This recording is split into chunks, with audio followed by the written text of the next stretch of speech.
Okay, so I'm going to do another set of notes for you real quick. We are factoring. This is one of my favorite things to teach. So we're factoring the standard form. So we did it in factored form. So now we're doing standard form. So standard form is x squared plus bx plus c. So we are going to recall what x plus 3 times x plus 4 is. So we're going to use the box. It doesn't matter which side you do what. I'm going to do it like this. And so whenever we multiply these, we do x times x is x squared. 3 times x is 3x. 4 times x is 4x. 4 times 3 is 12. Okay, so this is something we already know. Then we add these together. 3x and 4x make 7x. So now we have x squared plus 7x plus 12. Okay, so now we are going to undo or factor this. So we're going to do x squared plus 7x plus 12.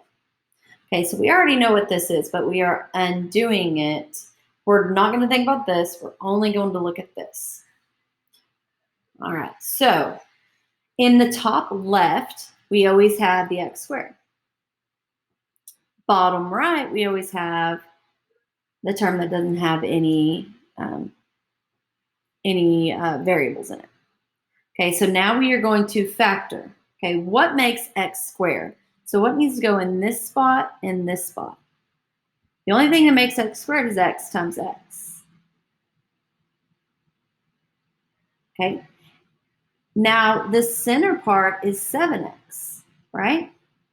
But we know that these two are added together to get 7. So now we got to do a little thinking about what adds together, what gives us a sum of 7 and a product, because sum is you adding these, product is you multiplying these two guys right here, a product of 12. So what two numbers give us a sum of 7 and a product of 12? So we think about our products. So we have 1 times 12 gives us 12. But if we add those, that gives us 13. So that's not right. 2 times 6. Multiply those to get 12. Add those and that gets 8. So that's not it. 3 times 4. 3 times 4 is 12. What is 3 plus 4? It's 7. So that means I can put these in any way I want. So this would be a 3x and a 4x. And they give us 7x together, right? Okay, so then I look and see what can I factor from this column. So I look and see, okay, this times this gives me 3x. So I know it's 3 because 3 times x gives me 3x. And now here, I look at this. X times something here gives me 4x. So it has to be a 4. X times 4 gives me 4x. So then whenever I factor, this equals x plus 3, x plus 4. Because there's no operation here, so that has to be plus. And see how everything here is positive? So that means I don't have to worry about signs at all. They're all going to be positive. All right, so let's do some more. Factor each polynomial. Okay, so I know that this is going to go in my top left, and this is in my bottom right. Okay, so x squared, and then this is 16. And then the sum is 10x, so I'm just going to kind of put that out there. Okay, so I can start to factor. What times what gives me x squared? X times x. Okay, and now I need to look and see, okay, I'm going to get a sum of 10, right? Because it's 10x, and a product of 16. So let's think about the products. How do we get 16? Well, 1 times 16. But if I add those, 1 plus 16, I get 17. So that's not it. Okay, let's do 2. 2 times 8 is 16. What is 2 plus 8? It's 10. Yay! That's the one. So that means I'm going to put the 2 and the 8 here. But in order for them to have a sum of 10x, they both have to have an x there. So 2x and 8x. Okay, so now let's factor, or let's look and see. X times what gives me 2x? It's a 2. And then x times what gives me an 8? 8. So then that means I have x plus 2, that's my top, and then x plus 8. Pretty cool, right? So we're undoing that that binomial product. Okay, the next one. Okay, so this is top left. This is bottom right.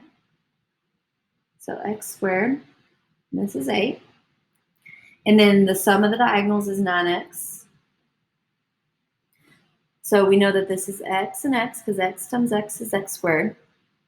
Okay, and then we need to do the sum of 9 and the product of 8. So let's talk about getting a product of 8. Remember, product means multiply. So let's say 1 times 8 is 8. And then what is 1 plus 8? It's 9. That is the first one that we did. So that works. Okay, so then we put, in order to get a sum of 9x, one has to be 1x and the other one has to be 8x. 1x plus 8x is 9x. Okay, so x times what gives me 1x? It is a 1. And then x times what gives me an 8x? It's an 8. So that means my solution is x plus 1. I got it from the top.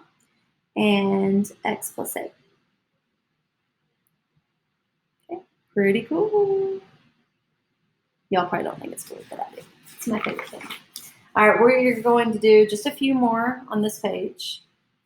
All right, so let's talk about where we have these negatives. So you're still doing the same thing. Top left, I just wrote more factoring. And then bottom right. So this is x squared, and this is 12. And then this is negative 8x. So we want a sum of negative 8 and a product of 12. Okay, so product means we're going to multiply to get a positive 12. And then our sum is you're going to add to get a negative 8. But the only way to get a sum of negative 8 and a product of 12 would be if they're both negative. So let's look and see. Okay, so